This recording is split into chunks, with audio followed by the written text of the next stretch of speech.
on Skype at the moment. We've woken him up really early because he's on the east side of the United States. So hopefully he's having his coffee and his cereal, his breakfast while he waits for us. But I think he's ready now. Thanks a lot for coming along tonight. But we've been meaning to have this event for a while. We've been watching events in Cambodia, which is a country that those of us who are based in this region have covered for a very long time. So we're very pleased to have this panel tonight and this opportunity to talk about the extraordinary events, perhaps not so extraordinary in some ways, that we've seen in the last 4 to 5 months. Those who don't know me, by the way, I'm Jonathan Head. I'm on the board of the club. I'm also the BBC correspondent based next door. Before we start, I was going to have a look ahead, but actually it's the end of the year, so the only event we've still got coming up this year is the last in this year's series of documentaries that we've been running every Monday. This one is well worth coming to, Tokyo Idols. I don't know if there are any others of you here who've lived in Japan, but it's a film looking at young female sexuality and the obsession with partly an element of the anime culture, the race queen culture, the otaku, the guys who follow one woman all over the place, the obsessive culture, all documented. It'll be probably a slightly weird view, but very, very relevant. So that's on next Monday, and the 18th. We are closed on Christmas Day, and we'll be closed on New Year's Eve and New Year's Day. I think that's it. I'm not actually sure at the moment whether we're open, but what days we're open between Christmas Day and New Year's Day. But essentially, things go pretty quiet now until next year.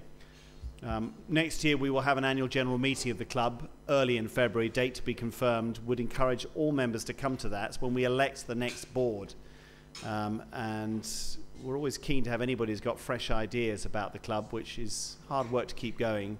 Offer your ideas and possibly even offer yourselves and your services. It's a voluntary position being on the board. It's enormously prestigious, can get you into enormous amounts of trouble with the government if you're lucky. Anyway, without any further ado, let's get on with tonight's event. The state of Cambodian democracy. I'm going to invite our 2 panelists who are here in the club, John Kavanagh and Kingsley Abbott, if you'd just like to come and take your places on the desk here.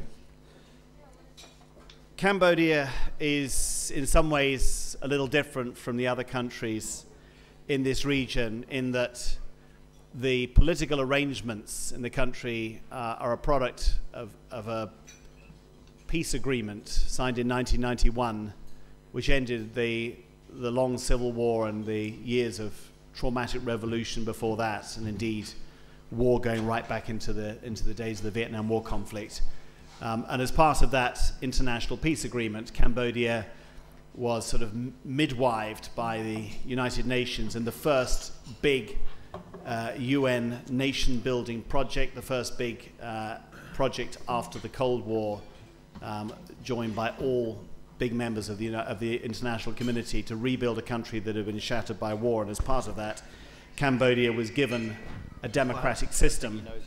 It's been pretty rough and ready, and Hun Sen, the wily prime minister who was already in power at the time of the peace agreement, has managed to make sure that he's stayed in power ever since. In fact, he's now one of the longest serving rulers anywhere in the world.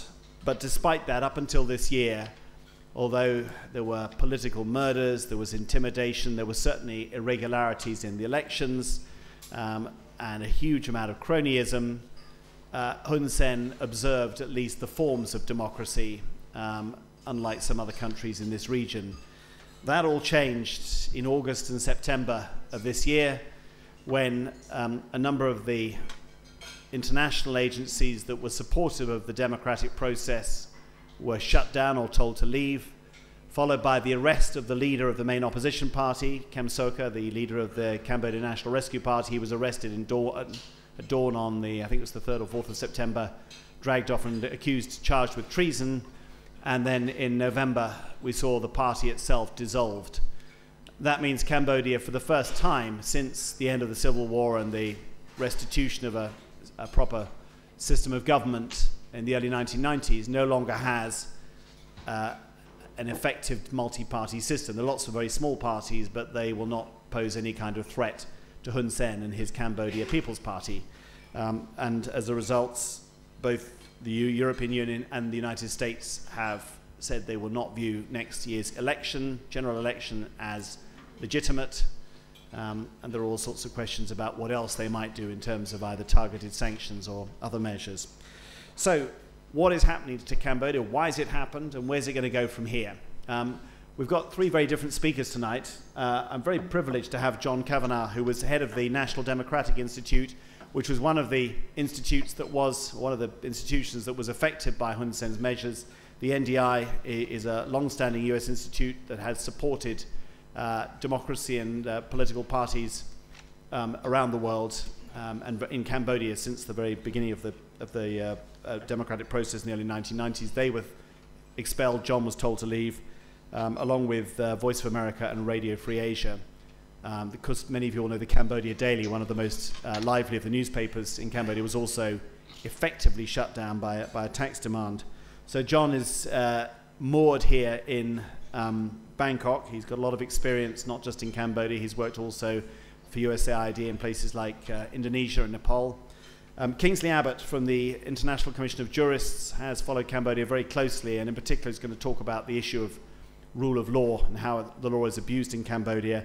And we're very pleased to have Sebastian Stranger. You can't see him here because he's in the States, but he's on Skype and ready to go. So I'm going to start with John and get him to outline what happened to the NDI and what the NDI's view is about what should happen in Cambodia now, what the best measures are, what the international community should do. Then we'll listen to Sebastian after that. I don't know if any of you have seen Sebastian's book, Hun Sen's Cambodia. It's probably the best book on recent politics in Cambodia, the best outline. So he'll give a historical perspective, and then Kingsley will look at some of the legal aspects. John, if you'd like to start now, please. Okay. Thank you, Jonathan. Well, good evening, everyone. My name is John Kavanagh, and I am the country director for the National Democratic Institute's Cambodia program. We good? Okay.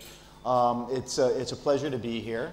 And you know, when I was asked to speak, I had thought that I would just sort of, kind of participate in the ongoing post-mortem of Cambodia democracy, and I very much think that's a valid conversation to have. But what I would like to do is just talk a little bit about NDI's experience in Cambodia and my personal experience in Cambodia. Just before I speak, just to qualify myself, I have 3 years of experience in Cambodia as NDI's country director.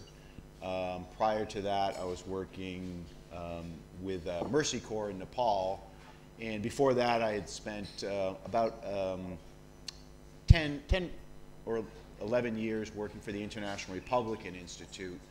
I had assignments in Indonesia, Eastern Europe, and the Western Balkans. So I'm not an academic, I'm a democracy promotion practitioner, and I've been managing USAID projects for about 10 years.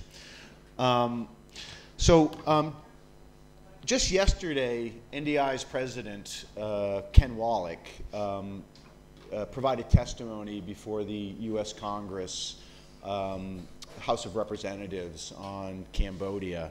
And don't worry, I'm not gonna bore you by reading the whole statement, but at the end of my remarks, I would like to talk about some of the specific recommendations that IRI has made for action items, for recommendations to governments and the international community about what can be done now about the situation in Cambodia. Because I think a lot of the discussion has been sort of more focused on, sort of what we've all observed in terms of the bottom falling out of Cambodian democracy. And not enough discussion has been focused on, what the international community can do moving forward. So what I'd like to do is first just talk briefly about NDI's experience, about my personal experience managing a political party and civil society assistance program in Cambodia, being asked to leave the country by the Ministry of Foreign Affairs and International Cooperation. and how I ended up here in Bangkok. And then just sort of read to you specific NDI recommendations that have been formally submitted to the U.S. Congress, recommendations to the U.S. government and also to other governments as to how they might want to move forward in regard to the situation in Cambodia. So first, just to make sure that I'm not being inconsistent with my DC headquarters messaging around NDI's role in experience in Cambodia, let me just read you a very brief passage about NDI's involvement in Cambodia over the last couple of decades. The National Democratic Institute has focused its efforts in Cambodia on developing the country's system of governance and building a modern, more democratic political party system. Working in the country since 1992, NDI has worked at the local level to sponsor hundreds of community-level multi-party dialogues, offering villagers the opportunity to voice their concerns to elected officials. We've sponsored election campaign debates throughout the country, assisted citizen organizations to build their capacity to monitor elections, and worked at the commune level to strengthen public participation in local governance.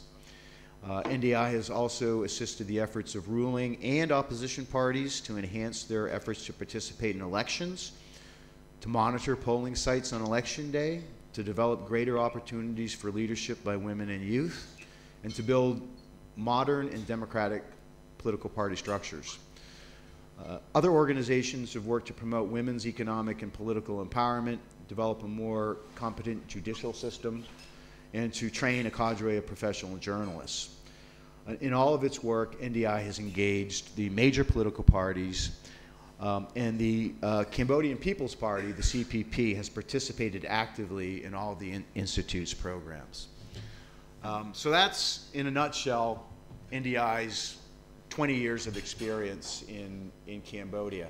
I arrived in Phnom Penh about 3 years ago.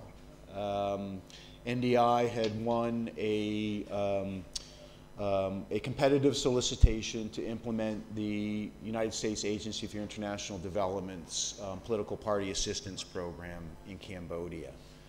And at the time that I arrived in Phnom Penh, for those of you who have been observing the political processes and the recent political history in Cambodia, was characterized by what we call the culture of dialogue, okay?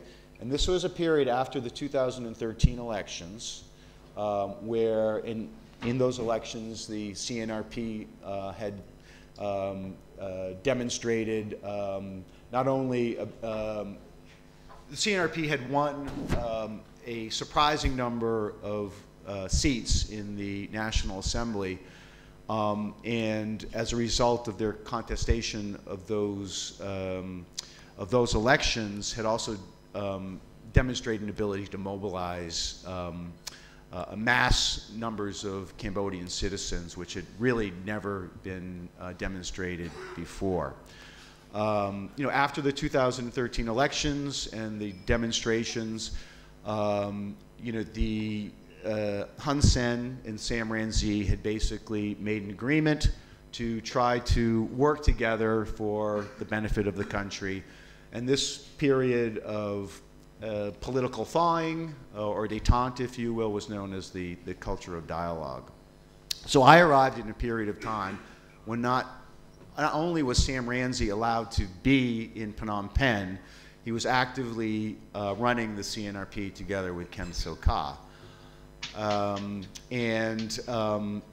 Unfortunately, this period of political warming, the culture of dialogue, was extremely short-lived, and it wasn't very long before things started to go south a little bit more. But in the period, the 3 years when I was in Phnom Penh, NDI was asked to do fundamentally 3 things by the United States Agency for International Development. We were asked to work on monitoring the elections. So we worked with civil society partners to monitor the Commune Council elections, which occurred in last June of 2017.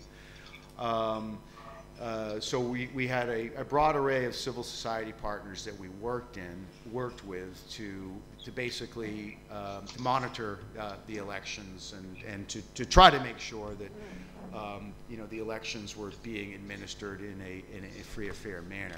We also provided technical assistance for the National Election Commission, and one of the first things I needed to do when I arrived in Cambodia was negotiate a memorandum of understanding with the National Election Commission to basically just set the stage for NDI's support of the 2017 commune elections and the 2018 national elections.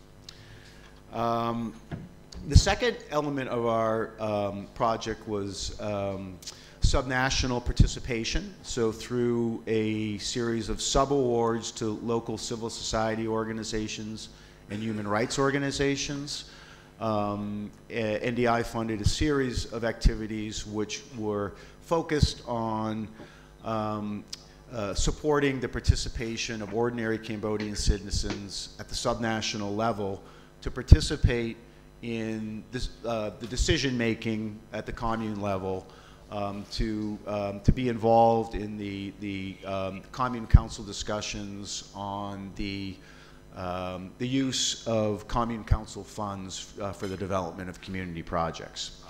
And the third element of our program was political party support, where we were asked to work with both governing and opposition parties to try and you know, help political parties develop modern political party structures from their grassroots organizations all the way up to the top, essentially trying to decentralize political parties.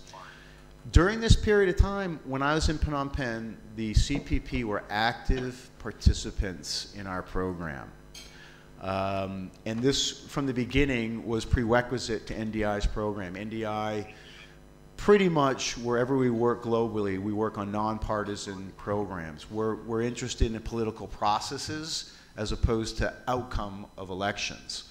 And, you know, frankly, I had fantastic relationships with my counterparts in the Cambodian People's Party. They participated in every training opportunity that we offered them. In fact, this was the mandate that I received from the U.S. ambassador.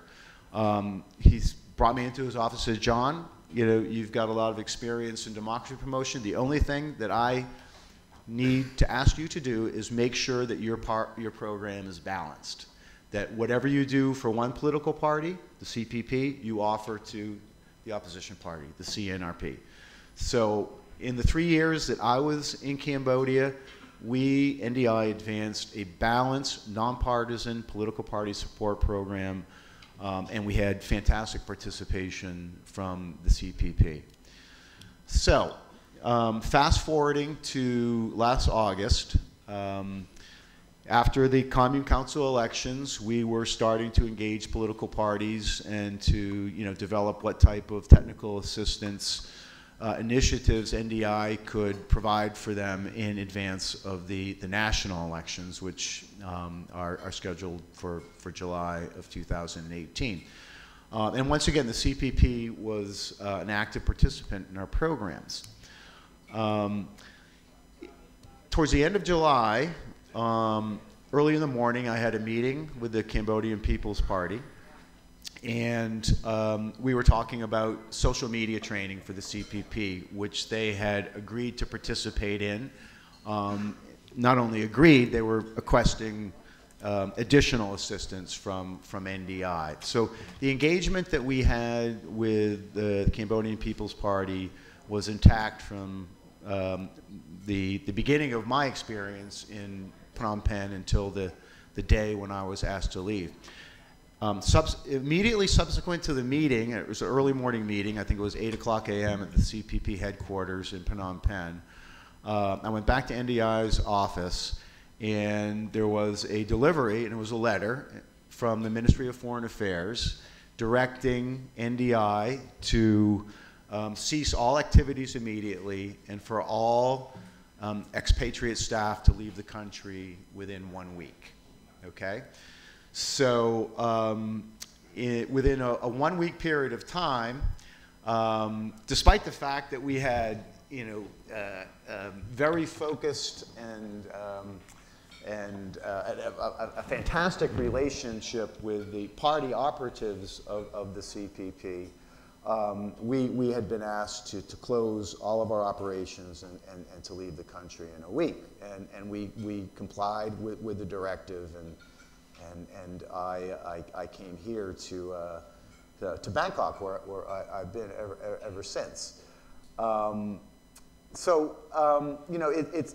It created a lot of challenges for NDI, obviously, and for our local staff. We have 15 local staff members who are still living in Phnom Penh. We had a wide variety of partners that we were funding through subawards. Some of those, we had to wind down those activities very quickly.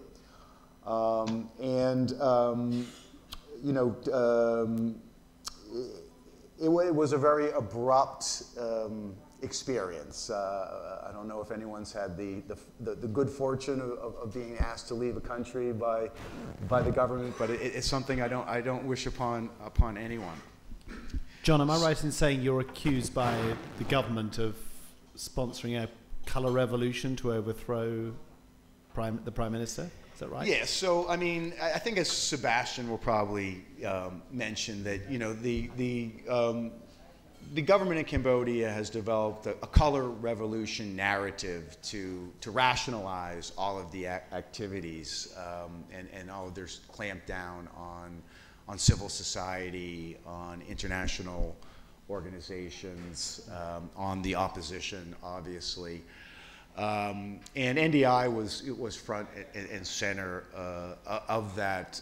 I mean, is integral to CPP's color revolution narrative.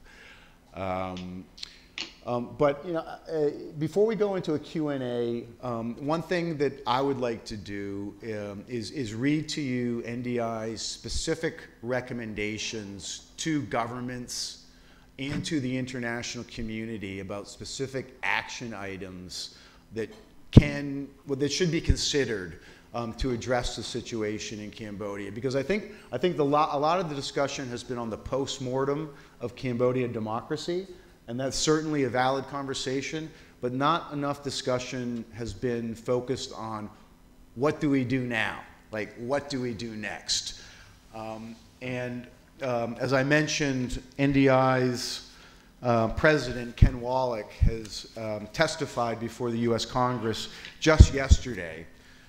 So this information is timely and it's very fresh, and I'd like to share it to you. And I think certainly, especially for members of the media and also for regional organizations, it's really important to really kind of step up the advocacy with governments for more action and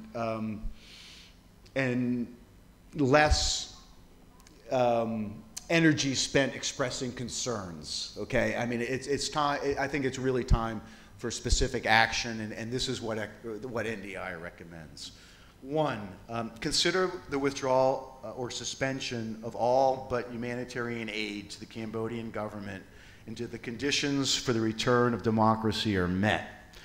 At a minimum, those conditions should be the release from custody of Kem Sokha and for allowing Sam Rainsy to return from exile, as well as dropping the politically motivated charges against the CNRP leaders. Further conditions should include insisting that the Cambodian government cease all intimidation of its political opponents and permit all exiled opposition party leaders to return to their seats in the National Assembly and local commune councils. The government must also permit the news media to operate freely, including Voice of America, Radio Free Asia, and the Cambodia Daily. Civil society workers must be freed from custody and allowed to perform their work free from intimidation. Two, Continue to support the work of non-governmental organizations within Cambodia. The NGOs working within the country are especially vulnerable to government reprisals and need the continued support of the international community to carry on their work. These include not only organizations that focus on the political process, but also groups that work on sensitive issues such as deforestation, land grabbing, and human trafficking. Government repression coupled with the loss of international funding would be especially tragic for organizations that conduct this critical work. 3, review the possibility of altering the terms of trade with Cambodia. The U.S. is the largest export market for Cambodian goods, receiving 25% of Cambodia's exports. The EU is the next largest. This is the area in which the international community perhaps has the most leverage for inducing positive change. 4, continue international engagement, such as the international response to Cambodia's 1997 coup. Following the coup, an informal diplomatic group known as the Friends of Cambodia group helped Hun Sen and the political opposition come to an agreement on the conditions under which the exiles would return to Cambodia to participate in national elections the following year. The United Nations Accreditation Committee decided that Cambodia's seat in the General Assembly would remain vacant, thereby withholding at that time UN recognition of the government. Similar moves might help pave the way for new negotiations. 5, support the exiled political leaders' efforts to negotiate for their return. Despite their current condition, the exiled opposition remains a legitimate and important political force within Cambodia, having recently received over 3 million votes in the Commune Council elections. However, over 100 opposition activists and elected officials are in exile, largely scattered throughout 3 countries, the United States, Australia, and Thailand. They currently lack the ability to remain a cohesive force. As in 1997, continued support should be provided to the CNRP leadership to help them convene and communicate with their supporters in the international community. And finally, number 6, assist efforts to engage international financial institutions as well as global and regional bodies on the Cambodian issue. The U.S. and other like-minded governments should use their influence and support the efforts of others in engaging all of these bodies to help ensure that they understand the political situation in Cambodia from the broadest viewpoints, including Cambodia's political opposition, and are not only hearing the Cambodian government's narrative. The international community also should consider what actions these institutions might take in helping to resolve the crisis. Institutions such as the UN can speak with a moral force and has the experience and ability to provide a neutral forum where contending political forces can at least begin to discuss the future. The UN also should be propelled to engage on this issue because it is the legacy of UNTAC that is threatened. That's the United Nations Transitional Authority. Regional bodies such as ASEAN can play an important role in mediation, and there's a precedent for its engagement. ASEAN issued a strong statement following the 1997 coup. It also postponed Cambodia's membership application, which was pending when the coup occurred. Financial institutions such as the World Bank and the International Monetary Fund also have precedents for taking actions when political instability could lead to an unfavorable investment climate. So I'll stop there, and we'll move forward, but I'll be happy to respond to any questions. Thank you, John. That anyone might have. I'm going to move on to Sebastian now. Just so you know, I mean, I'm very conscious of the fact that we're talking about Cambodia, and we don't have any Cambodians on the panel.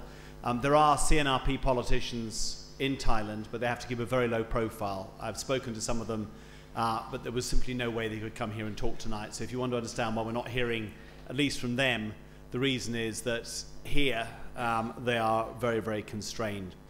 Sebastian, we've got you up on screen now, so we'd be very glad to hear your own take on what's been going on the last few months. Sure, yes. Good morning from chilly North Carolina. I very much appreciate the invitation to come back to the FCCT. to take part in another event, and you know, I'm looking forward to being back there in person sometime soon, hopefully. Now, Jonathan gave a pretty good rundown, I think, of some of the recent events in Cambodia. So for the short amount of time that I have, I want to focus on trying to provide some historical context to what we're seeing right now in Cambodia. And the first point I want to make, I think, is the following. The media narrative around a lot of what's been happening in Cambodia recently has sort of framed everything as the death of democracy in Cambodia, which to a large extent is true, of course. But I think we should be wary of exaggerating how meaningful Cambodian democracy was to start with. It's true that the country had elections, it had opposition parties, and a certain limited amount, a very contained level of political pluralism. But the CPP always maintained ultimate control of the system and managed to secure victory at the ballot box through indirect means. And so, from this perspective, I think Hun Sen's dissolution of the CNRP last month has merely formalized a situation that that existed previously. To put it another way, it's harmonized appearance with reality to a large extent. As John pointed out, the proximate cause of the crackdown is very straightforward. I mean, it's the election of next year. The CPP was likely to face very stiff opposition from the CNRP at the ballot box. And I think, after the CNRP's, relatively strong showing at the commune elections in June of this year, the CPP realized that to hold a free and fair election would run the risk of defeat and threaten the party's hold on power. And this is a particularly sensitive time for Hun Sen. After nearly 33 years in power, he is now beginning, I think, to confront the reality of his own eventual demise. And he's thinking about his legacy, and he's beginning to envision what is likely to be a very sensitive transition of power from himself to a handpicked successor, probably one of his sons. And I think from Hun Sen's perspective, it's very important to have some political breathing space in order to initiate this very sensitive transition process. But I'm going to argue that there's a little bit more going on here than simply a pre-election gambit. The current crackdown has gone much further and faster than any crackdown since the coup of July 1997. And I think bubbling beneath the surface of this crackdown and recent events in Cambodia is a troubled pattern or troubled dynamic of relations with the international community, and on the part of Hun Sen and the CPP, a simmering resentment, that erupts periodically in bursts of anti-American rhetoric. So beneath these proximate motivations, the desire to win next year's election, I think the crackdown represents Hun Sen's, or it appears to represent to me, Hun Sen's final reckoning with the international settlement that established Cambodia's democracy in 1991.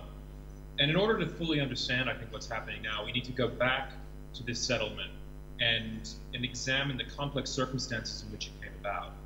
And the settlement I'm referring to, of course, John mentioned it, is the Paris Peace Agreements of October 1991, which were signed that year by 4 Cambodian armed factions, including the CPP, and 19 foreign governments. The main goal of these agreements was essentially to end Cambodia's civil war. And to carry it out, as most of you probably know, Paris created the UNTAC peacekeeping mission, which arrived in Cambodia at the start of 1992. UNTAC had a daunting mandate. In order to end Cambodia's civil war, the mission was tasked with disarming and demobilizing 4 bitterly opposed armed factions, including the CPP, with repatriating more than 500,000 refugees from camps along the Thai border, and holding multi-party elections in 1993, all while assuming temporary control of the Cambodian civil administration and ensuring respect for fundamental human rights. Now, all of this was very laudable, but the first and most glaring problem with the peace settlement was the fact that the settlement, like the civil war itself, was largely imposed on Cambodia from the outside. The framework of the treaty was drafted in 1990 by 5 permanent members of the UN Security Council, and with little Cambodian input. And though it wasn't never explained explicitly in the text, the treaty was essentially a superpower pact aimed at ending the Cold War in Cambodia and disentangling outside powers from Cambodia's affairs. What it intended to do was take the Cambodia problem off the international agenda. And of course, the conflict in Cambodia, needed to be solved as a precondition for the normalization of relations between Communist Vietnam and Communist China, and also relations between China and the Soviet Union, or what became the Russian Federation shortly thereafter.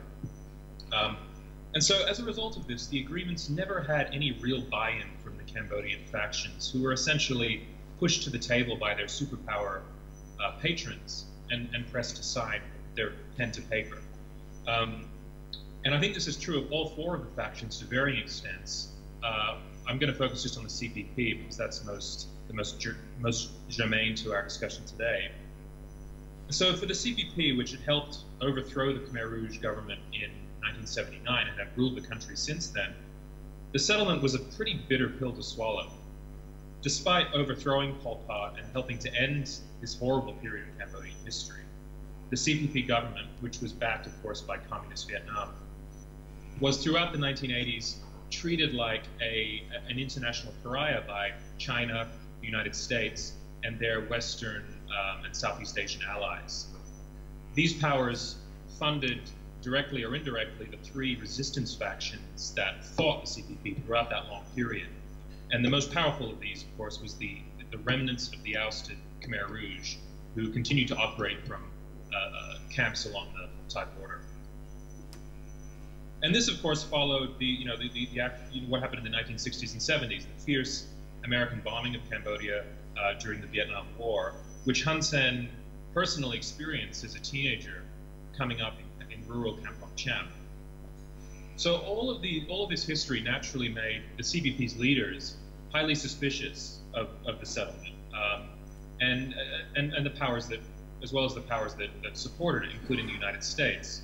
And they were skeptical of the sudden proclamation of the importance of liberal democracy and human rights, after years in which Western powers, including the U.S., had supported autocrats throughout Southeast Asia and waged war in the region. But at the same time, the CPP was in a difficult situation. All of its sources of funding from the Soviet bloc, from Vietnam and from the Soviet Union, were beginning to dry up at the end of the Cold War, and they had little choice but to go along with the agreement and to sign it and to accept the beginning of a new era of democratic rule in Cambodia. They made the quite rational calculation that there was more to be gained by going along with this settlement than in trying to resist it openly. So what the government did is that it agreed to play the democratic game, essentially.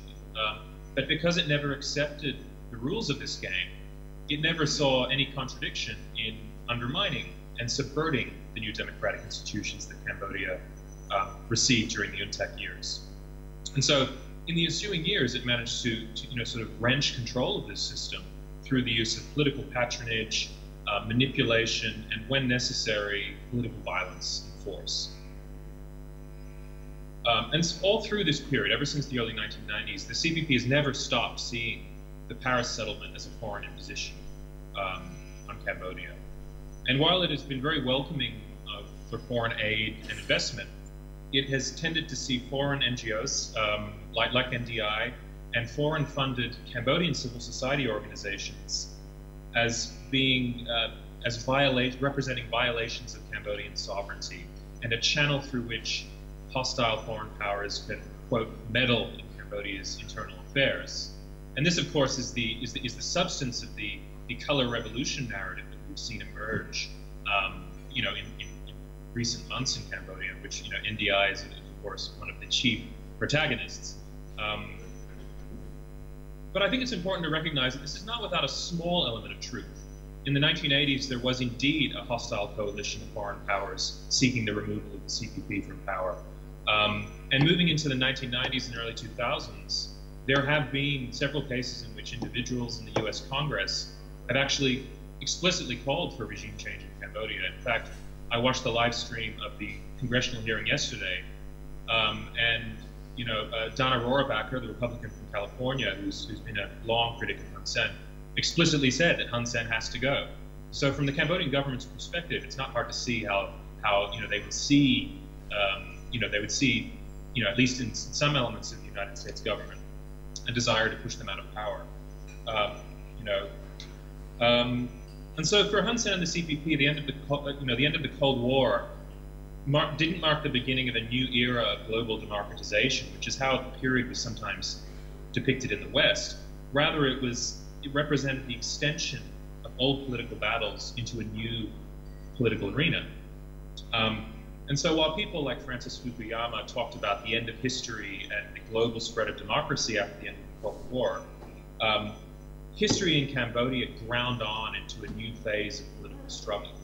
And I think one could actually argue that recent events represent a continuation through political means of the civil war dating back to 1979 in Cambodia. And I think that, this begins to look clear when you consider that leading members of the CNRP, including Kem Sokha and Sam Rainsy, were both members of the armed factions that opposed Hun Sen's government throughout the 1980s.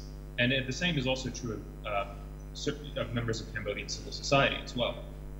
And so these CPP resentments have simmered beneath the surface of Cambodian politics since the early 1990s.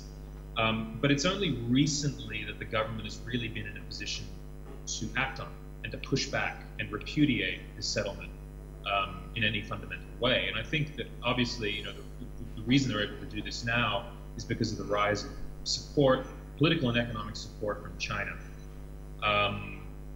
Over the past 15 years, as most of you probably know, Beijing has risen to become Hun Sen's main foreign friend and ally.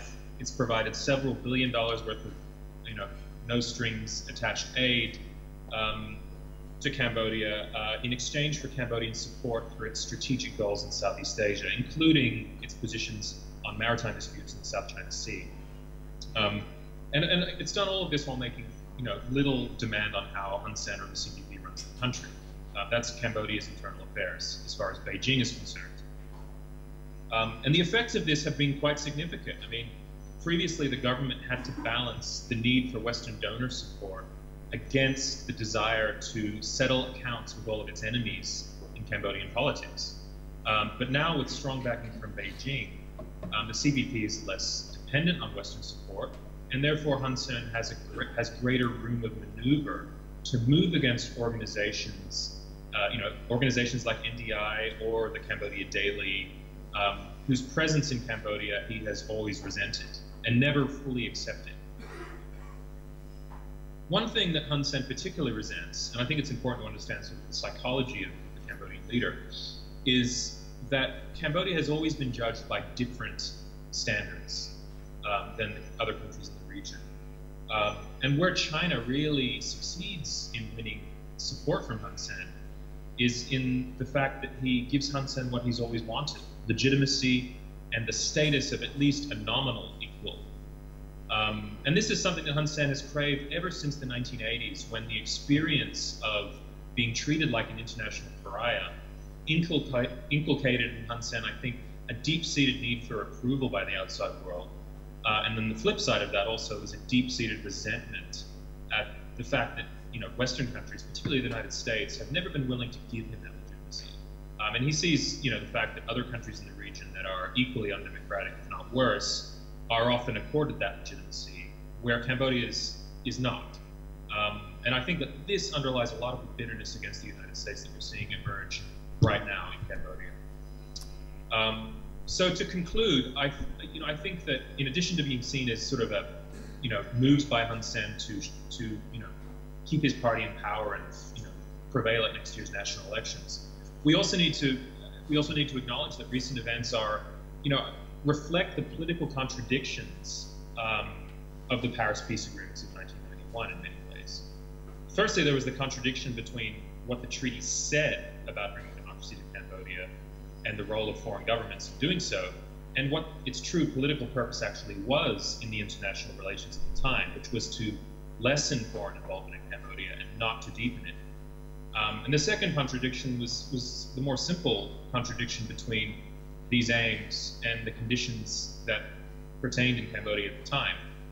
In 1991, Cambodia was a conflict-scarred nation with a weak to non-existent state, little history of popular sovereignty, and a political culture characterized on every side by zero-sum and uncompromising struggles for power between key individuals. And history provides very little precedent for any country making a successful democratic transition and establishing effective democratic rule in such conditions.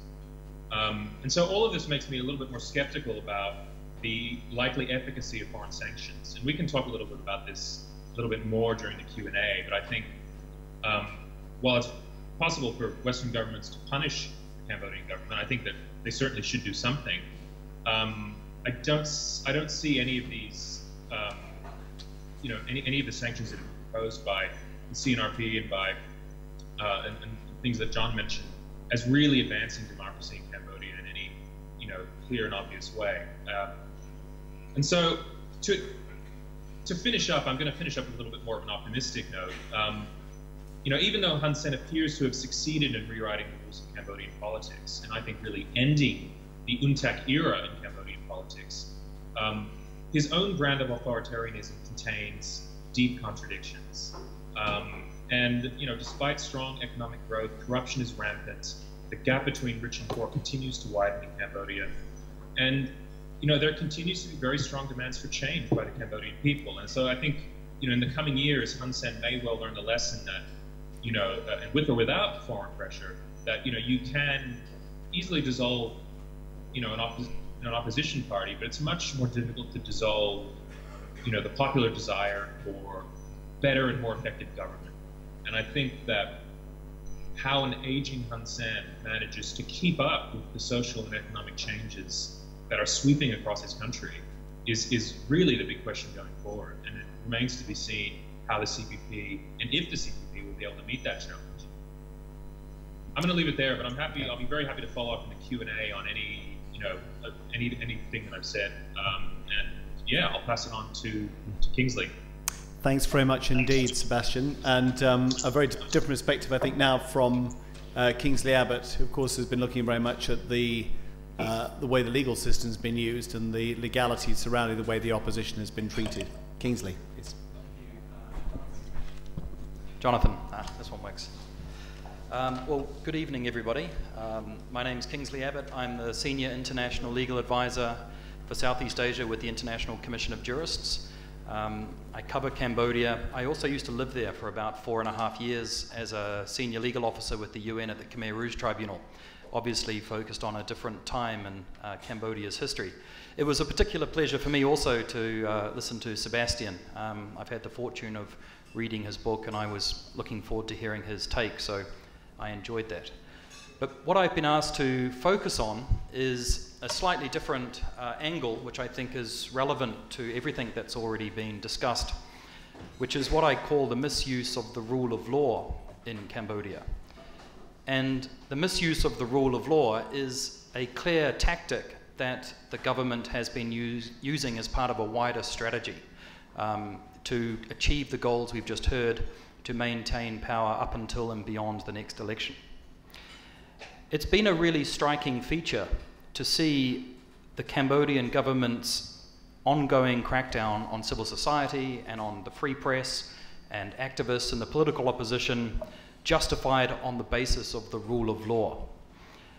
It's become the standard go-to defense of the government to claim that any actions that the international community or those inside the country point out as being human rights violations, for the government to say, well, look, this is all consistent with the rule of law, what's taken place, and so we can't have a discussion about it. And sometimes it feels as if everybody within the country has got the memo, so to speak.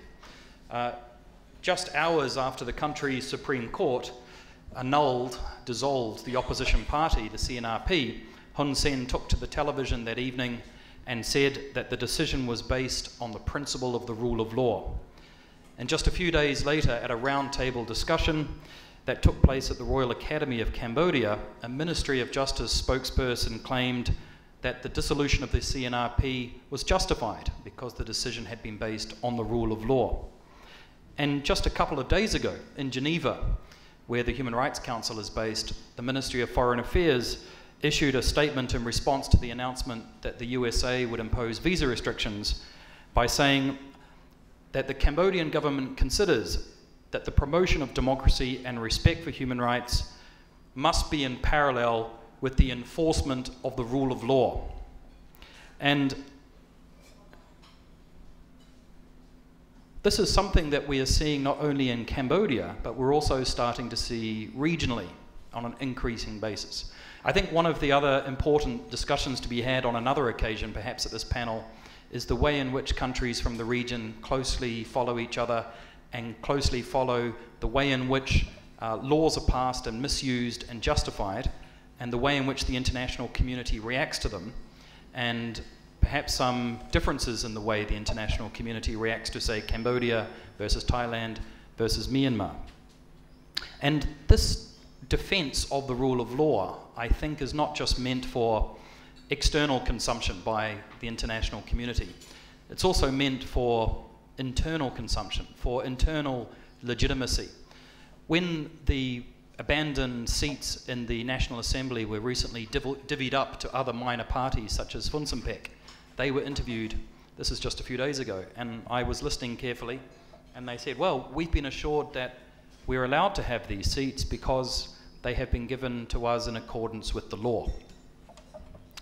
Now, as I said, we're seeing this elsewhere in the region. We're seeing it used by Duterte in his justification for the so-called war on drugs, that the war on drugs is taking place in accordance with the rule of law. We're seeing it often now in the speeches of some other regional leaders. The New York Times recently just did an article on Aung San Suu Kyi, and in it they said actually one of Aung San Suu Kyi's favorite expressions is the rule of law. And actually last week I saw an article on Singapore which said that because of Singapore's strong rule of law, it's a fantastic country to both purchase and store your gold. Now, what I want to say is, and this will be the sort of thesis of what I want to talk about, is that this is not the use of the rule of law as it is properly understood. The rule of law is not about misusing the law to give a legitimate veneer to arbitrary state action to silence dissent, which is what we are seeing. And what we're seeing in Cambodia in particular is a good example of where in the past political opponents or perceived political opponents or dissenting voices would sometimes be the victims of enforced disappearance or arbitrary detention, or in some cases would allegedly be extrajudicially killed. This time around, recently, to achieve the same purpose, the government has got a little smarter, and this is also a regional trend. Old laws such as criminal defamation, treason, espionage are being dusted off, and new laws such as the law on NGOs and associations, amendments to the law on political parties, and the election laws are being amended or passed. And all of this has led to a seemingly endless list of prosecutions and investigations through the courts, which is difficult for those of us who are monitoring things to even keep track of. It's what one long-time watcher of Cambodia has described as the weaponization of the law, and what others have described as lawfare, which is an old term, I think, from America. And what's aggravating the situation in Cambodia, this increasing narrative about the rule of law and the use of domestic laws for law and order, is that the biggest problem facing the Cambodian justice system that's happening in parallel to all of this is the lack of independent and impartial judges and prosecutors, and an endemic system of corruption and political interference in high-profile, particularly politicized cases. And although there's been a tremendous amount of investment in the judiciary over the years, judges and prosecutors remain firmly under the control of the government, and in particular under control of the party. And this is through the passage of particular laws, again, what was described as the judicial reform laws, but also in practice. So there is both de jure and de facto control over the courts. And all of this, of course, means that the appropriate checks and balances of executive power in Cambodia, particularly in politicised cases, are virtually absent. And I should add, a lot of this is documented in a report that the International Commission of Jurists issued just a few weeks ago in October, which is quite up to date, and I put some copies at the front of the FCCT for you. Now, at the same time all of this is taking place, I have the opportunity to meet frequently with the international community, the diplomats, ambassadors and others who travel frequently to Cambodia and are looking for opportunities to promote human rights within the country. And they say to me that up until just a couple of days ago, when they meet with the government in Phnom Penh to talk about all these issues, the government straight out of the gate says, well, you have to understand that, you know, we are respecting the rule of law in Cambodia. All of these people have been arrested in accordance with the rule of law. Nobody is above the law, not human rights defenders, not journalists, not political activists, and we have an independent judiciary, and so it is an assault on our sovereignty to be suggesting otherwise. And you, of course, should understand the importance of the rule of law.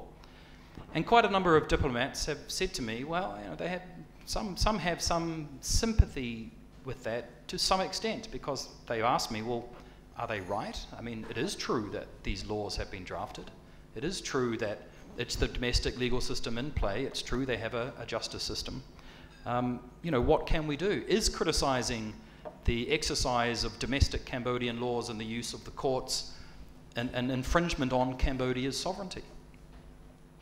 Which is a question I always really enjoy being asked, because one of the reasons for the International Commission of Jurists' existence since the early 1950s was to work on what the rule of law is.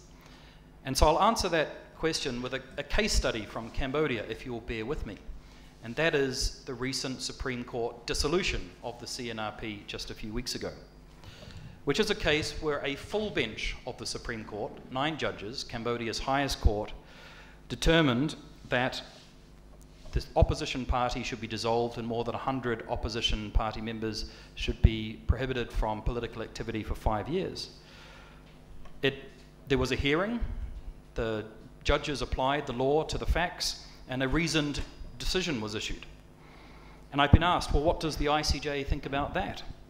Isn't this a case of the Cambodian justice system working, applying its own laws, applying the kind of lessons that it has been learnt through all those years of capacity building of the judiciary within the country?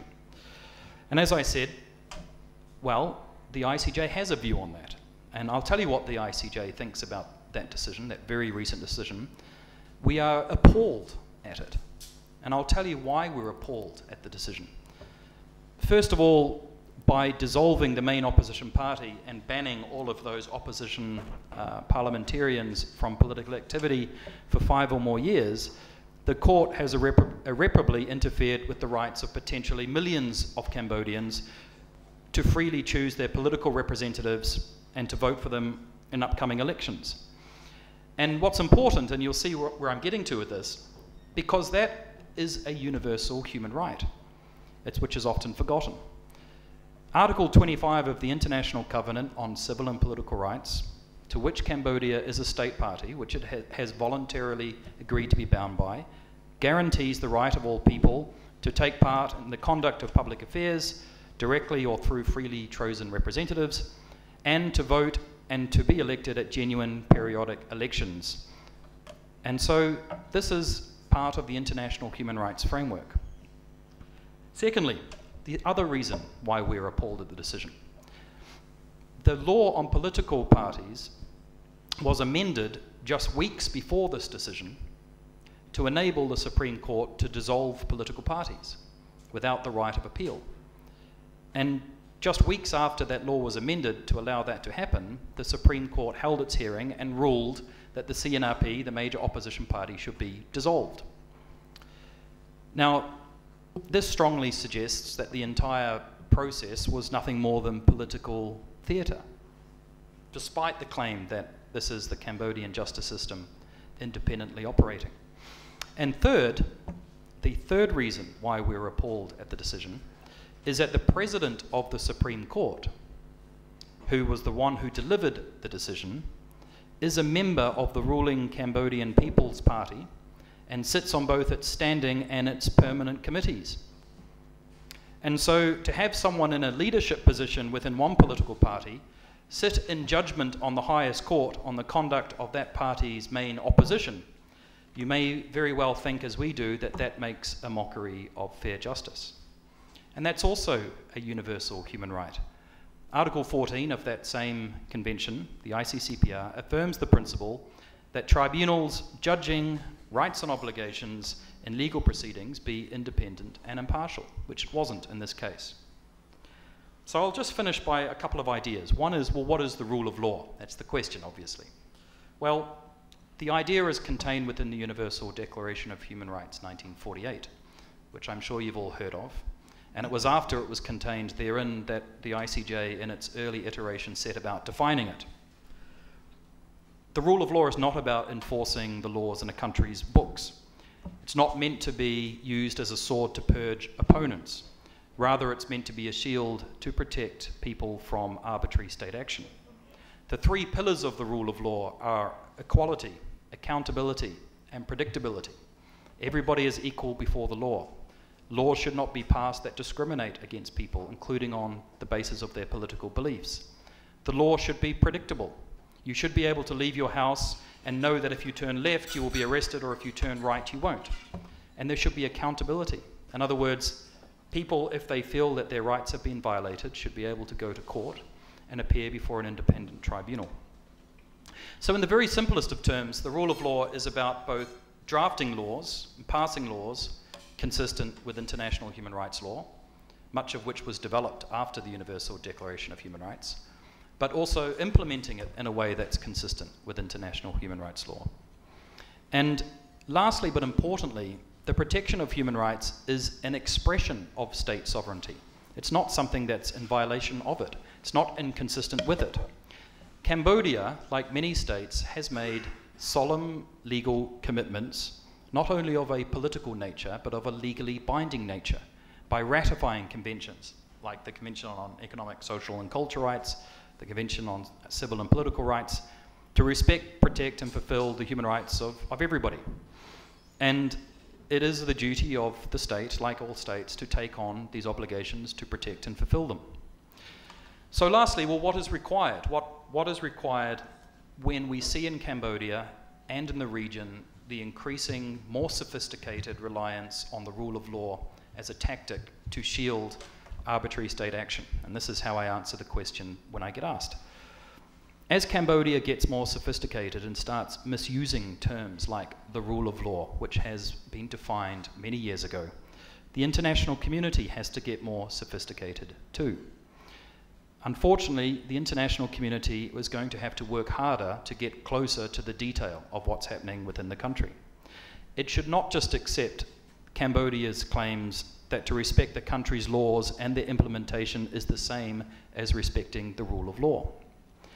It has to actually examine whether the law themselves are consistent with the objective international human rights legal framework that Cambodia itself has agreed to be bound by, and the same with their implementation. It also has to observe legal proceedings up close, on the ground, go into the hearings, go into the trials. Are people's fair trial rights being respected or not?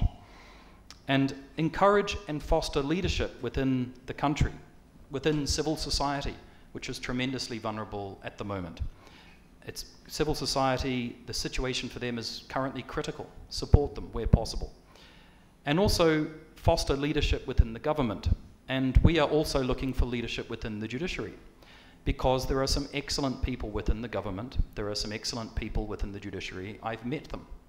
But they need to show over time, to the extent that they're able to in the current climate, perhaps in their own ways, leadership to bring about change, to propel Cambodia in the direction that it should be going in, which is respect for human rights and representative democracy. And don't just accept the sovereignty argument.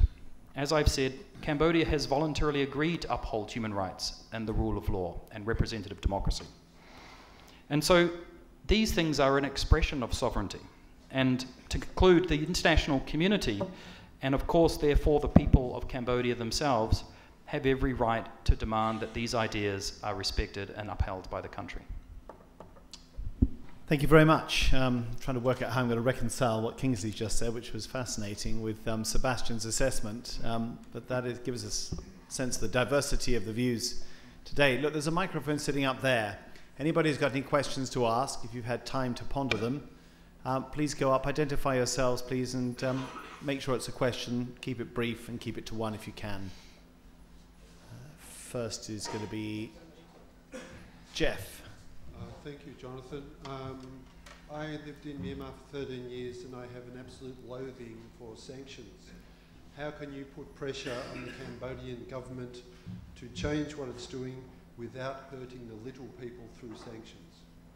Well, John, it's probably not your area of expertise, but obviously that is basically what the NDI is calling for. And perhaps this opinion could go to any one of the three panelists as to whether you actually believe that sanctions would be effective and are an appropriate strategy.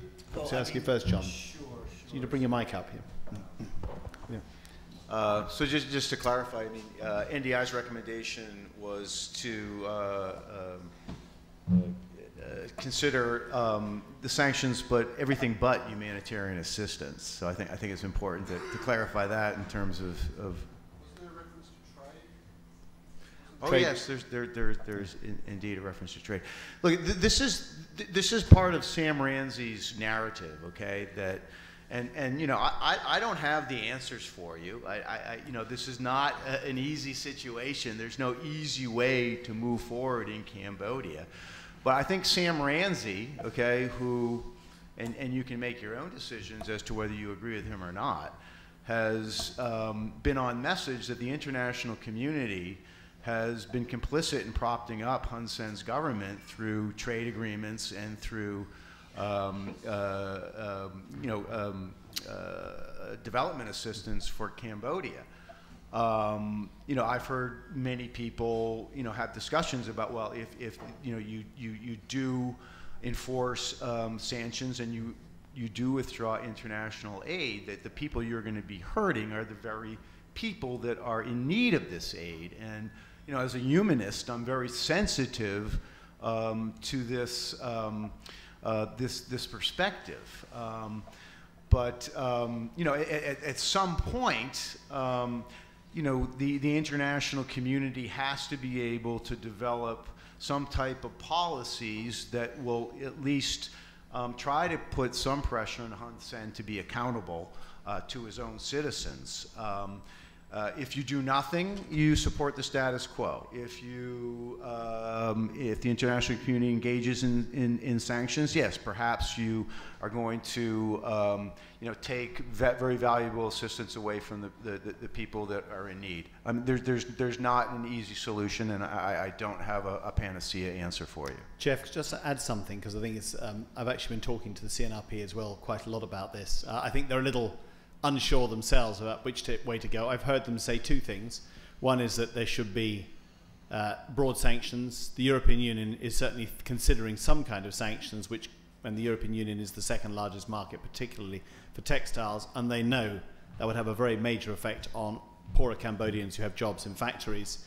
At the same time, and the CNRP said to me, well, if it's pain we have to suffer, it's worth it to save our democracy.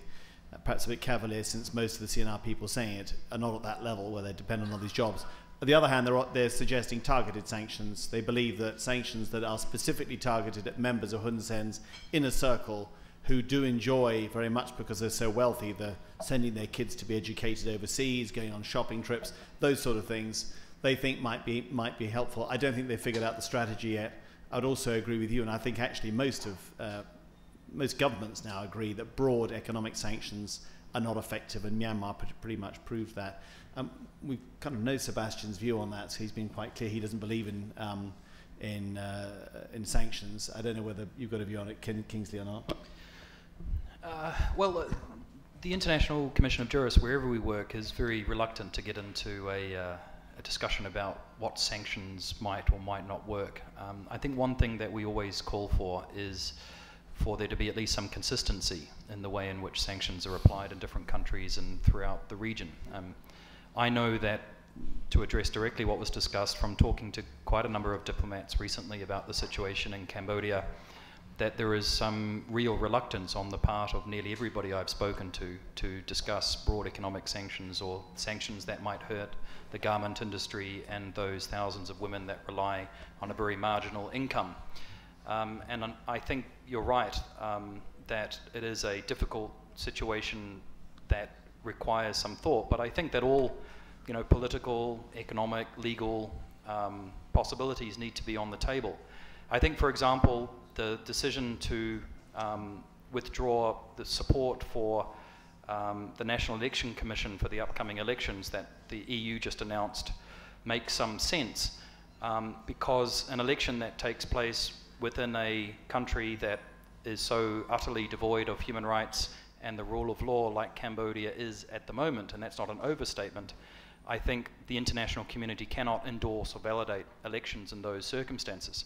So that is an example, I think, of where perhaps that movement may have been appropriate. I know also, for example, Human Rights Watch, if they were here, would talk about, rather than broad economic sanctions, about targeted sanctions. And we've seen this from the US, where they've targeted particular individuals over visas. But I also think that Cambodia is perhaps a little more immune to these kinds of leverage points than it has been historically. So it is a difficult question that I know, as I said, from talking to many different players recently, everybody is really struggling and wrestling with.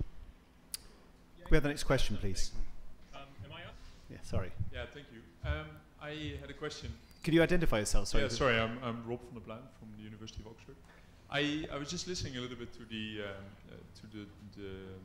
to John's story about the activities of the NDI. I can imagine if you're a Cambodian leader that is in power, the activities of NDI could be seen a little bit as meddling into the politics of Cambodia. We know how sensitive the United States are to meddling in elections. And I wondered whether, basically it comes a little bit back to my question on what is the real incentive of NDI of specifically being in Cambodia and trying to change the political system? And you said it's really about the process, but that then also makes me wonder why NDI, as I just quickly saw on the website, is not really active in Vietnam, where there's also specific processes that might be improved, but specifically in Cambodia. And I just wondered, next up with sanctions, whether instead of sanctions there's some chance that some approximation could be a better approach in trying to change the process. I'm sorry, you ended your comment by saying that sanctions would be a better approach than... I think the least preferable. Are you basically asking John to explain what the NDI is trying to do, and that could be perceived as interfering because in effect it is changing the political culture of a country? Yeah, and if it's really about the process, why specifically Cambodia and less activity in Vietnam? It's a familiar charge for the NDI or any U.S. institution. Yeah, sure. So I mean, just to step back a little bit. First of all, NDI, we're an implementing partner. I say so we work on programs that we compete for and that are generally funded by international donors. Primarily, NDI is funded by the United States Agency for International Development, and I don't represent USAID or I don't represent the U.S. government. I work for NDI, which is an NGO or an implementer, but USAID only implements programs in countries where they're invited to implement programs. Okay, so the Cambodian government, okay, has essentially invited the United States International Development to implement programs in Cambodia. That's a discussion between U.S. government and the Kingdom of Cambodia. The reason we're not in Vietnam is because the USAID does not have I mean, I don't have any experience in Vietnam, but I think that the United States Agency for International Development does either not have an office in Vietnam or just has not been allowed to fund democracy promotion programs. Again, I need to emphasize that NDI's programs are nonpartisan. And the first thing that I did when I arrived in Phnom Penh was I had a series of meetings with the CPP's leadership you know, from the General Secretary, say, Chum, all the way down. And we had discussions about Cambodian democracy, and I remember speaking to Samdech Saichum and him saying, look, Cambodia wants to move forward on a path towards democracy. It's just that we want to advance slowly, okay? And we were basically discussing NDI's relationship and partnership with the CPP, and we were invited to work with them, okay? And all we're trying to do is to help political parties modernize technically so that they are able to act as responsive vehicles for citizen concerns and to work in democratic processes which are responsive to citizen concerns, which, if you are responsive to citizen concerns, has a net political value because people will show up at elections and vote for you. So, you know, the short answer to your question is we were invited to work in Cambodia by USAID. We had direct negotiations with the CPP where we talked about CPP specific needs, and they agreed to participate in our programs. I can't speak specifically to Vietnam, but I just don't believe that the government of Vietnam would be interested in having an international organization do similar work there. So, thank you for the answer. Just the fact that at the moment you are then sent out of Cambodia forcefully, or at least there's no collaboration anymore, and then the reply in the Congress hearing is, or basically the proposal is, we should stop foreign aid and we should reconsider our trade arrangements. It sounds a little bit like there's a political agenda behind that, instead of we are just here to help improving the political process on invitation. So the end result is that in both cases, for instance, Vietnam and Cambodia, you have no collaboration. But why then specifically for Cambodia, bringing up these options for improving the process? Okay, well, two things. So first of all, the recommendations that I shared with you are NDI's suggestion that foreign governments consider this array of policy responses, okay? And secondly,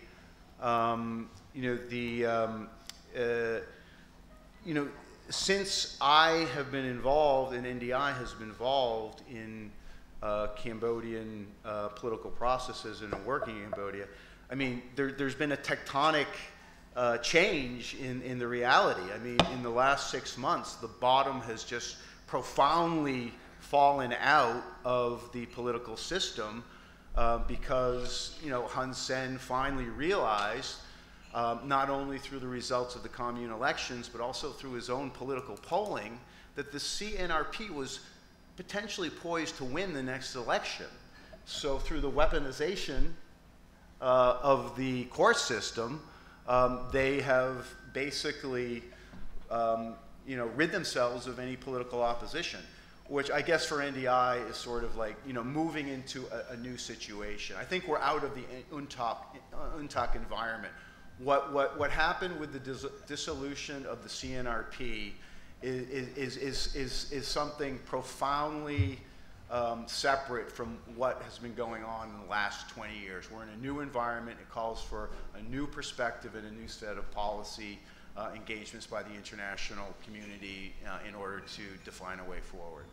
Can I bring in Sebastian Stranjo here? I mean, Sebastian, you've been sort of quite critical of the nature of the post-91 settlement. Cambodia has been a playground in many ways for a whole range of international actors, all really with the intention of building up its capacity. Do you think, in retrospect, they should have played their cards differently in the last 20 years? Well, I'm not really sure. I mean, there's two views you can take on the current situation in Cambodia. One view is that there was a point at which the international community made the wrong decision. There was a point at which they could have stood firm and done something that could have preserved Cambodia's democratic trajectory. The second position is that, or the second view is that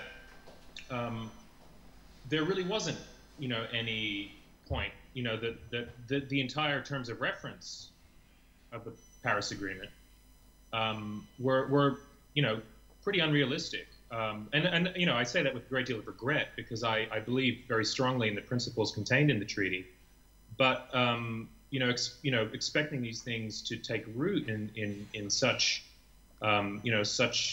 you know, in a post-conflict country with such a history of war and destruction and very little history of any of these traditions of liberal democratic politics or human rights was always going to be a massive challenge. And I think that the questioner gets at a really good point, which is that, and firstly, I have to say that I very much admire the work of NDI in Cambodia. I knew John's predecessor fairly well, and during the 2013 election, they did some excellent work on, you know, on the voter registration process and provided a lot of very valuable technical support. The dilemma that groups like NDI face in a country like Cambodia is that promoting democracy in a country where the government implicitly rejects the principles of democracy is itself a highly political act. And I think that because, I think it's fairly clear, I mean, it's been clear, I think, for a very long time, but it's especially clear since the dissolution of the CNRP, that the democracy in Cambodia is never going to advance while the CPP is in power. And so we have two options. We could either try and readjust to the current circumstances and accept that, you know, the terms of reference of 1991 were always unrealistic, and begin to see Cambodia sort of basically to see Cambodia more in the way that we see other countries in the region, rather than being a special case.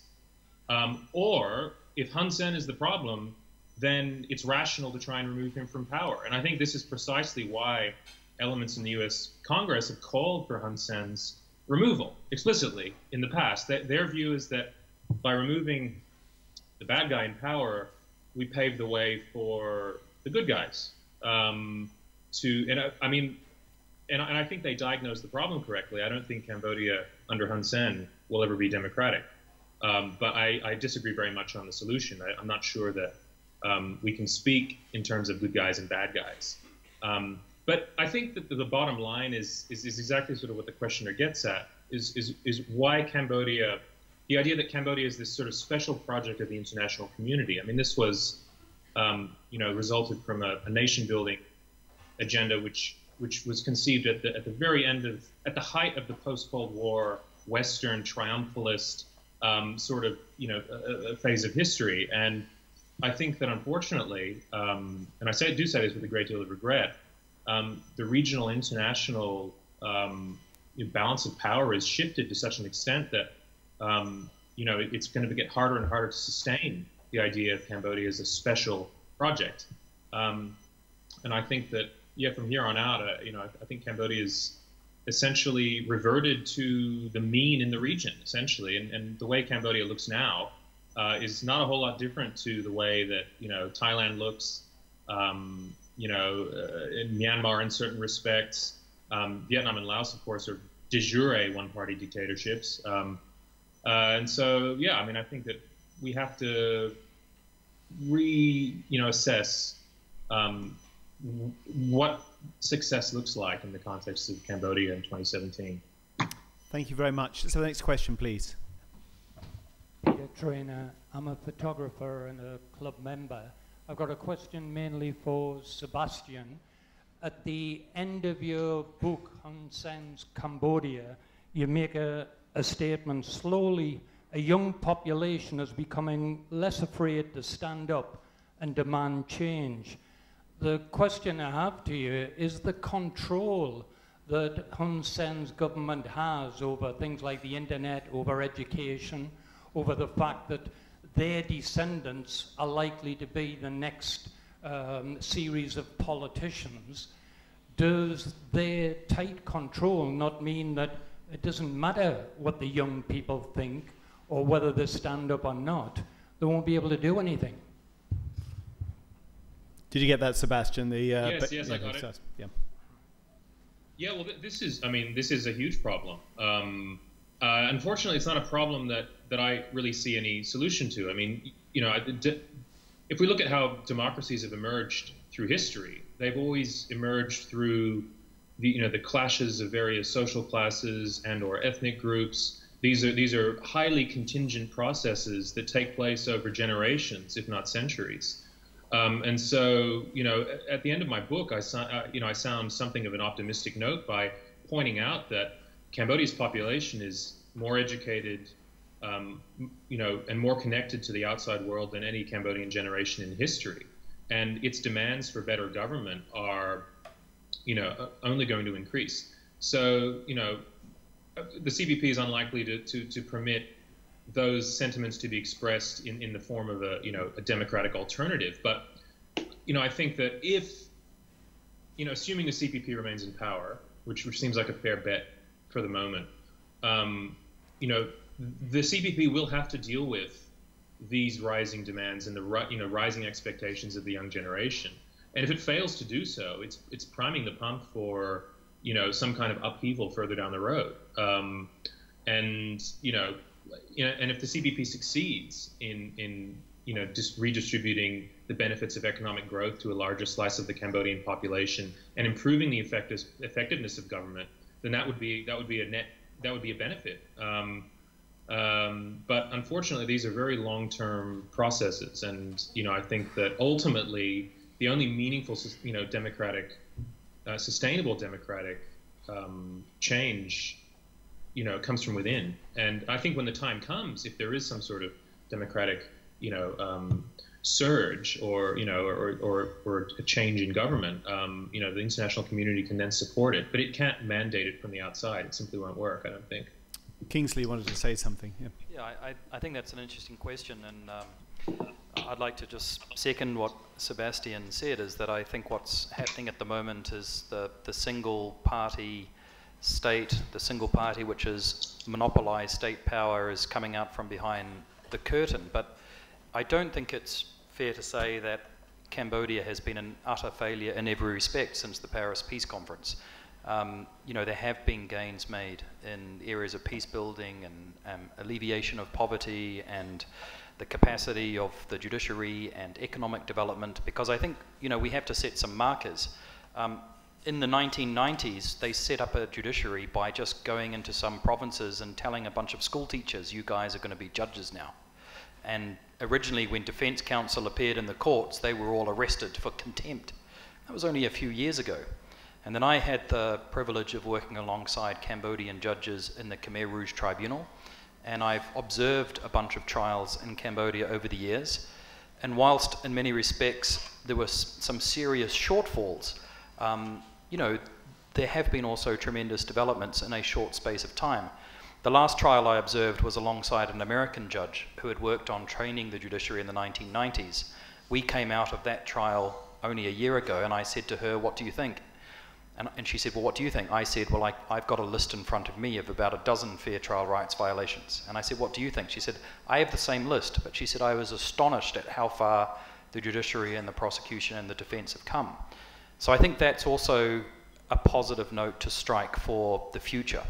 The second issue is about the young people. I think the story of Asia in many respects is a story of the young people.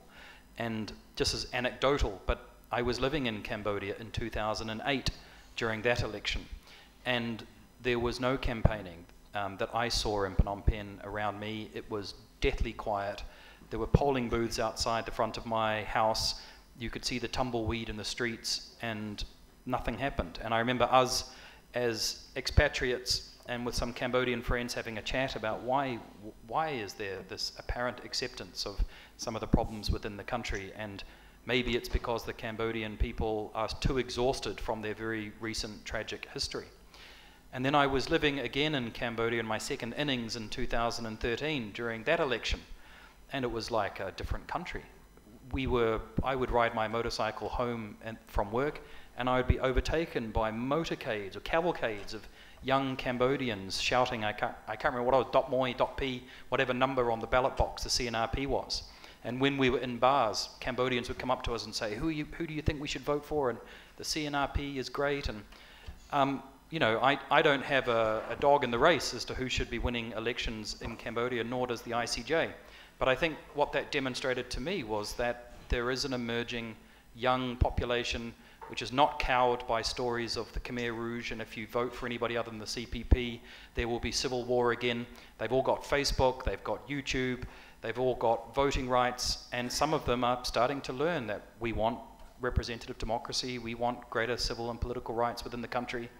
And, you know, each passing year, there's more and more of those young people with voting power. And I think that is precisely one of the reasons why we are seeing what we're seeing at the moment, the need to shut down the CNRP and lock down the next elections, because there is, to answer your question, fear about those young people, and they're still there. And that's why I share Sebastian's concern for this possibly all coming to a head in the future, as perhaps it must, hopefully in a peaceful way. Thanks very much. Next question, please. Hello. Thank you, Ramon. Hello. Sorry. It's all right. Ramon Menendez. I am a filmmaker. I worked as a war correspondent in civil wars in Central America a while back. And I want to flash back a moment to the sanctions question. First of all, thank you for this wonderful opportunity. I'm learning tremendously here. The question is, you gentlemen mentioned the exportation goes primarily to the US, to the EU. But Sebastian mentioned the 800-pound in the room now, China. So China is the primary investor in Cambodia today.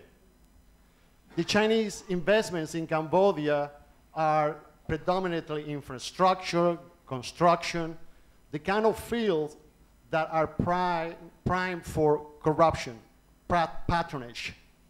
Now, the CPP can send their kids to study in Australia, Harvard, Oxford.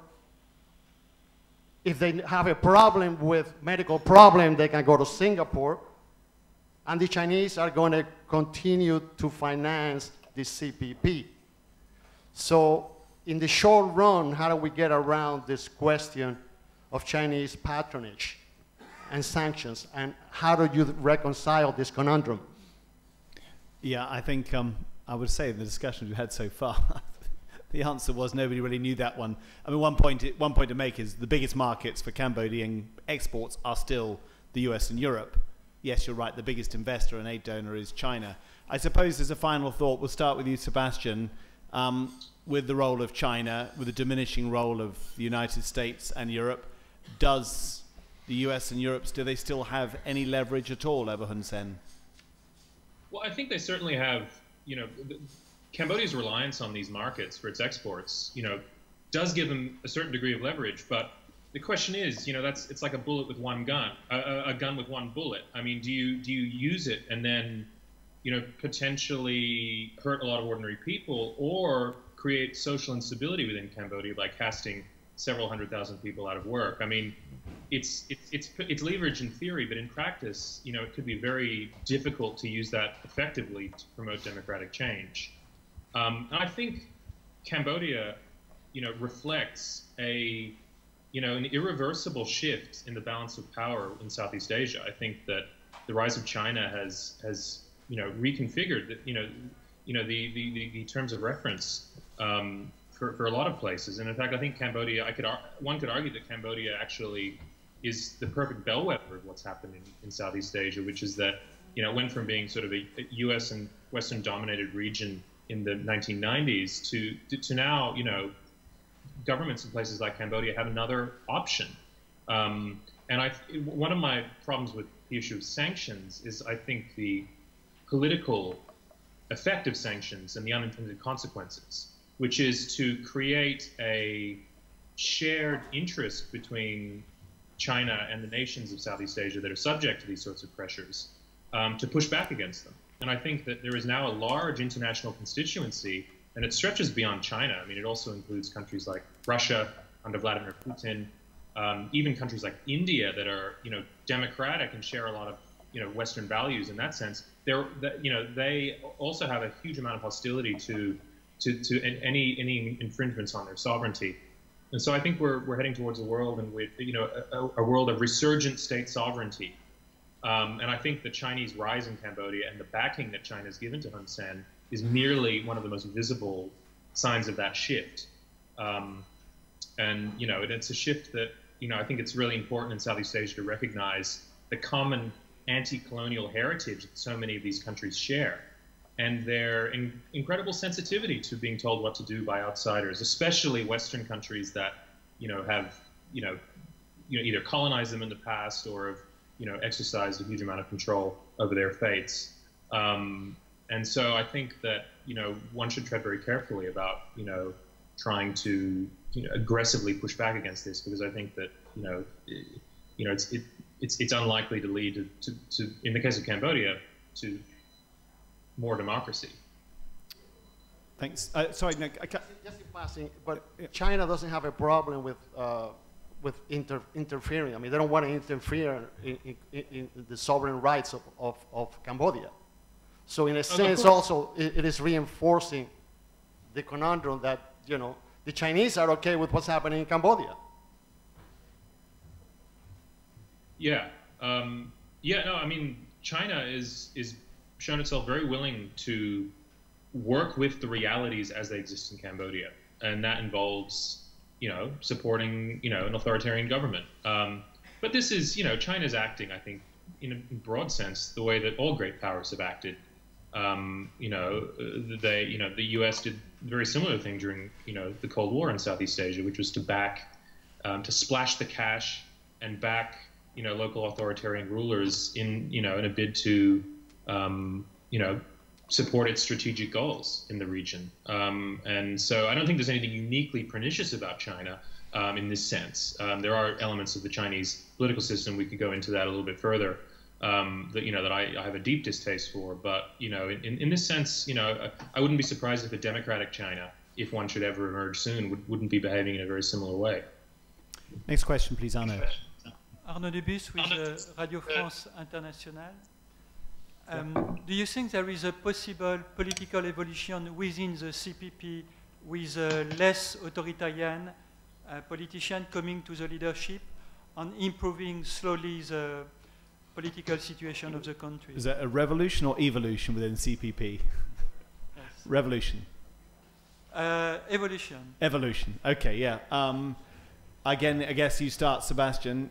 Do you see possible cracks in the CPP and even an evolution of the CPP into a broader church and perhaps more inclusive party?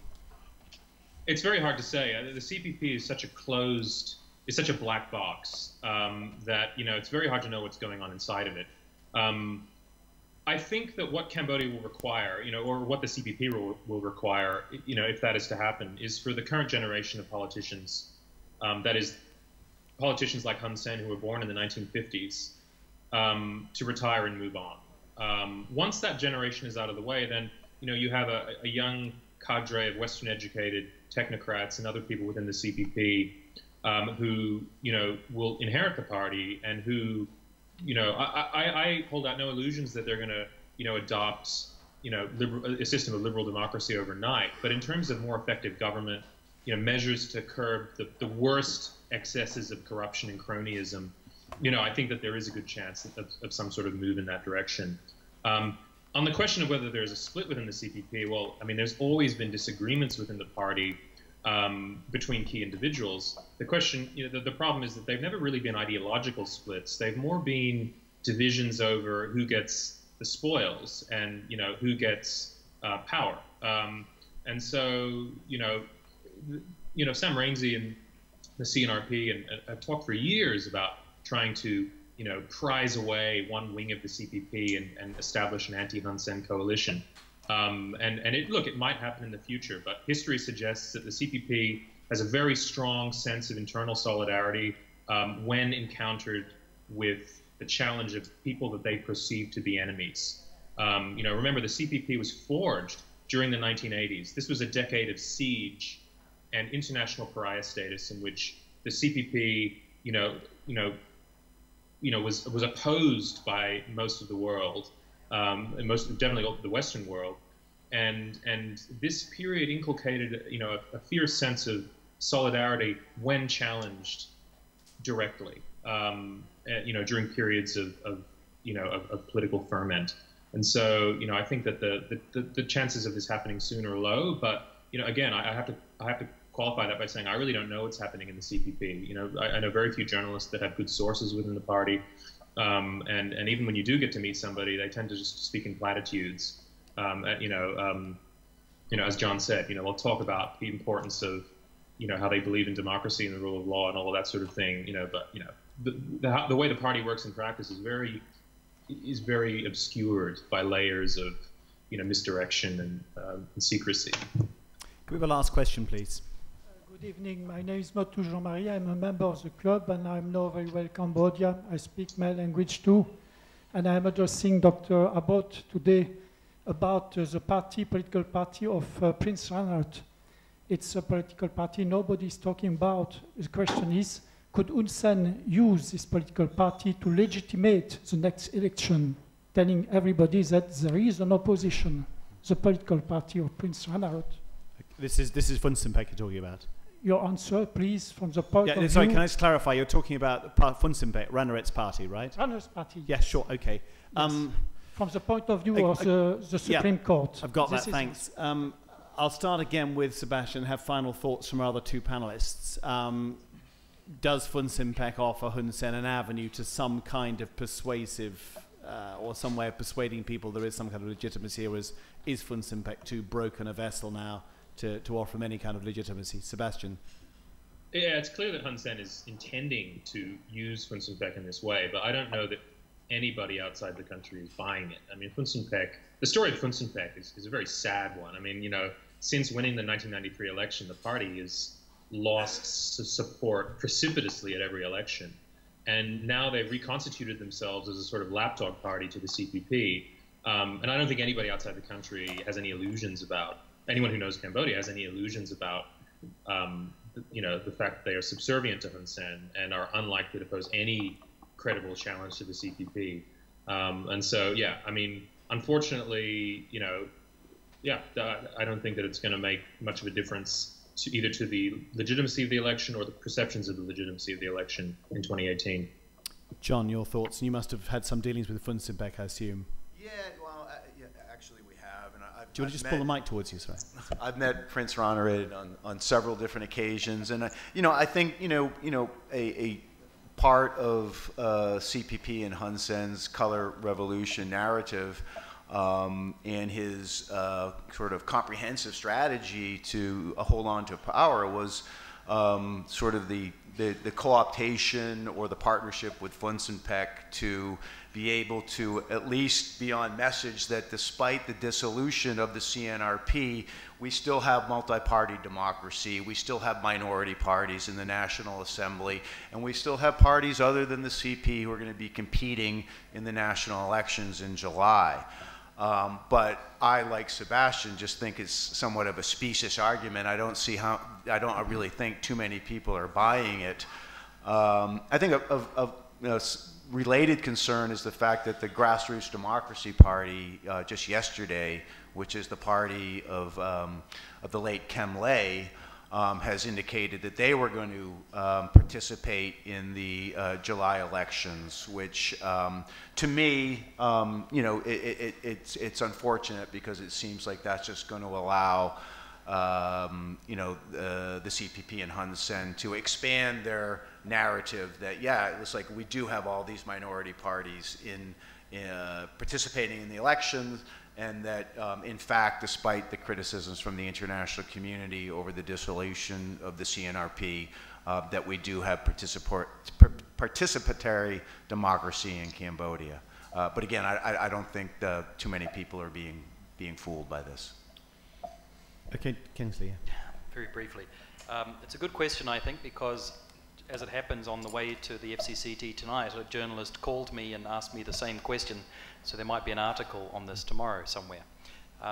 apparently that is precisely what the government is already saying to journalists and to diplomats, that I don't see what all the fuss is about, because we do have opposition parties, people are free to vote in the next election, so we expect international validation of what's happening. And they asked me, well, what does the ICJ think about that? And I said, well, it doesn't matter how many political parties you have, that's not what makes a valid election. You know, an election that takes place in the current climate, where there is an absence of fundamental freedoms, where there is an absence of the rule of law, where the opposition party was dissolved by a Supreme Court which included a president sitting on the permanent committee of the ruling party, cannot be endorsed by the international community. It should not be endorsed by the international community in those circumstances. Thanks. I did say last question, but the president of the club is exercising his droit de seigneur. Dominic. Don't embarrass me. No, if you go back to 1993, the UNCTAD election, Hun Sen lost the election, as you recall. So it's not a new experience. So it's interesting to think that he feels frightened. But at the time, Hun Sen claimed there was an international conspiracy against him, that the UN had conspired to get Hun Sen ahead, that the agenda was to get rid of him. 25 years on, we've had all this campaigning and education of Cambodians, and we now have people standing around saying Hun Sen must go. Obviously, that's a decision for the Cambodian people. It's not for any outside government to do. If you look at the times we've removed, governments have been removed. Look at Iran, look at what happened in Iraq. Complete disasters followed. So when countries start campaigning to remove politicians who have in fact been elected, you can expect trouble. But I have a slightly broader question, and that is this not symptomatic of a much bigger problem with liberal democracy in Asia? We're seeing things going backwards very badly in Burma at the moment. They're going badly backwards inside Thailand. Thailand's been mucking around with this since 1932. Doesn't seem to have had a very good run with democracy. Vietnam, it doesn't. Look around ASEAN, there is no democracy. If you look at Asia as a whole, you have Japan, which is, you know, does a decent liberal performance, and you have India going on. The rest of it's failed. So basically, you guys, you've been at it for 25 years. Why is democracy not self-evident to Cambodians? Why aren't they running around saying, yeah, we want it? It's not selling itself. Is there something in this part of the world whereby it doesn't gel? Is there something wrong here? Sounds like the beginning of a 3-hour seminar, but I'll let the two... Last question. I'll let the two panelists sitting at the desks fire off of that. Is democracy, ultimately, you know, does Cambodia show us that democracy simply doesn't take root in Asia, or in Southeast Asia anyway? I think it's a very good... Well, I mean, that's a broader... Just wait one moment, Sebastian. I'm just going to let John and Kingsley start, and then I'll ask you afterwards. Yeah. Okay. Well, John, I think that's a broader question that I'm prepared to answer right now. But from my experiences in Cambodia, and the fact that I lived there for 3 years, and the fact that I have known Cambodians, I've made Cambodian friends, both in Phnom Penh and the provinces, that these people do want democracy. They do want a role in participating in the decisions that affect their lives. That you do have a much younger demographic population, that you do have a population that has had access to information in a way that previous generations have never had, and that, you know, demographically, you know, things are positioned to continue to advance that narrative of informed citizens who want representative government. I do believe that there's a demand for democracy in Cambodia, and, you know, I remain hopeful that you know, things will be able to develop in a peaceful way that will, you know, realize that objective at some point. Kingsley, a more regional view? It's a big one, I know. Yeah, it's a big question. But I also, whilst acknowledging this line of questioning, which I've heard many times before, I think that it's the same line of questioning we hear with respect to human rights in Asia. Do people in Asia just not want human rights? Is this a Western idea that's being imposed on them? What about Asian values? We're different. But if you go back and you look closer at the development of human rights. It's not a Western idea. Actually, a lot of Asian and countries from the other parts of the global south were key in developing the international human rights mechanisms that we now see that started out being formed after the Second World War.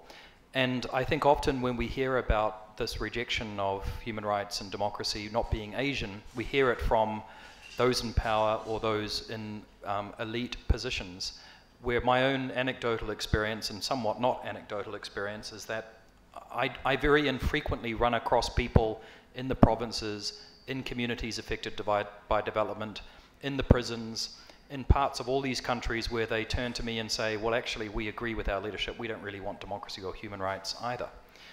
Recalling that all of these countries, and I've, say it again, have ratified, signed on to, agreed to be bound by, legally, international human rights law, voluntarily, that they, in a part, back in the old days, took part in developing, which includes, as I said, Article 25 of the ICCPR, the right to choose your elected representative and the right to vote. So I do reject the idea that people in this region don't want democracy, but I say that being very conscious that, I'm not from the region myself. I'm from New Zealand, which I guess is part of Asia and the Pacific, and I think it's a question perhaps better leveled at some of our friends in Thailand and Cambodia directly for them to answer. I feel uncomfortable answering on their behalf. Sebastian, your thoughts on that? Yeah, I think it's a very important question, a very fundamental question. I think one of the main forms of political hubris that emerged from the triumphal moment at the end of the Cold War was this assumption that that liberal democracy and free market capitalism is sort of the resting state of humanity. That if you remove all outside restrictions, dictators, evil, religious leaders, and et cetera, that a country will automatically transition towards this sort of harmonic convergence of economic liberalism and political liberalism and multi-party democracy. And I think that, this overlooks the sheer contingency and chance and, zigzagging paths that our own countries took towards democracy. And it makes the assumption that democracy is not only universally applicable in theory, which I would agree, but universally applicable in every political context immediately. And I think Dominic makes a very good point that Iraq, was a perfect example of this sort of hubris applied, to a country, applied in practice. And so I think that we need to have a little bit of intellectual humility when it comes to these sorts of questions. And I think in Southeast Asia, demands for change are definitely, there in every country. But I think that, the case of Myanmar demonstrates that, a demand for a say at the ballot box doesn't necessarily go along with a respect for the individual rights of every citizen or accord with liberal values. And, I'll just finish, and that the huge support in Myanmar for what the military is doing in Rakhine State should be, is perfect evidence of that. I'll just finish by saying that, recently I ran a Google Ngram on the phrase liberal democracy. This is, if you don't know what it is, this is where you search through Google's, Google searches its archive of a massive archive of text, and it tracks the use of phrases over time, and it's a very useful tool. But the phrase liberal democracy isn't really used in a widespread sense until the 1960s. And so, previous generations recognized that democracy could be a mixed blessing. It could, that it was an ideal system in theory, but that in practice, it could have, it could also, give voice to the, the tyranny of the majority, which is exactly what we're seeing in Myanmar now. So I think that we need to be a little bit, like I said, a little bit of intellectual humility about, about political development in foreign countries. Especially since a lot of the problems in these countries stem from past Western interventions. So a lot of the problems in these countries are deeper than simply the nature of their political systems. In Myanmar, there's a deep structural flaw in the very state, and without solving that, I don't think liberal democracy really has much of a chance. All right, I was going to end on a cheerful note, but perhaps that's not so cheerful. Thanks very much to all of our three guests, and particularly to Sebastian for getting up so early for us.